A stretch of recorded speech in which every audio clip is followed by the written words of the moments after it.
Saygılı Avtonomiyanı yaşayanları ki misafirleri, Gagauziya'nın başkanı teklif eder sizi paylaşsınız Gagauz Korafı 2024 Milli Kultura Festivali'nde. Mahsus size deyini düzülü meraklı yortu programası. Halk ustaları alışveriş sergisinde sizin olacak olayınız yel yaratıcılık masterclasslarda pay alma, kendi başına kilin dokuma, yevelki bürüncük peşkirler sergisi götürecekler sizi derin yevellere. Gagauz halk giyimleri de tanıştıracaklar halkımızın yaşamasından. 19. asırdan kalma kamil sandıklar herkesine adetleri açıklayacaklar. Aşçılık kültürasının tanışabileceğiniz, sıcak gözleme, gevrek, türlü tatlı milli yemekleri tadabileceğiniz.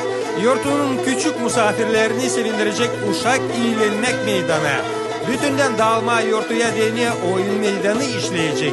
Herkesin olacak kolaylığı katılabilsin dedelerimizin oynadığı yevelki oyunlarına kim kendi beceriklerini göstersin.